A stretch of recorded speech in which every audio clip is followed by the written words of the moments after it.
নমস্কার বন্ধুরা, এই যে সুন্দর ফুলগুলো আপনারা দেখছেন, অনেকেই হয়তো ফুলগুলোকে দেখে চিনতে পেরেছেন, আবার অনেকেই হয়তো পারেননি।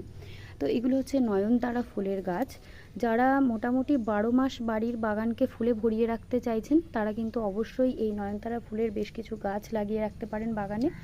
আর এর আরও একটা ভালো বৈশিষ্ট্য আছে, সেটা হচ্ছে এই গাছের জন্য কিন্তু কোনো রকম পরিচর্যার প্রয়োজন পড়ে না। বিনা পরিচর্যাতে কিন্তু আপনার বাগানকে মোটামুটি সারা বছর ফুলে ভরিয়ে রাখবে এই নয়নতারা ফুলের গাছ।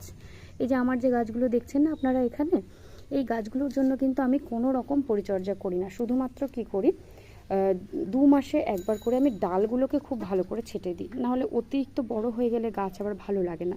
আর ডাল যত বেশি আপনারা ছাঁটবেন, দেখবেন গাছে কিন্তু তত নতুন ডাল আসবে, আর প্রত্যেকটা নতুন ডাল কিন্তু দেখবেন কুঁড়িতে ভরে যাচ্ছে। অনেক সময় কিন্তু পুরনো ডালে খুব একটা ফুল আসতে চায় না। তো সেই জন্য মাঝে মাঝে আমি এর ডালগুলোকে কিন্তু একটু হালকা করে ছেটে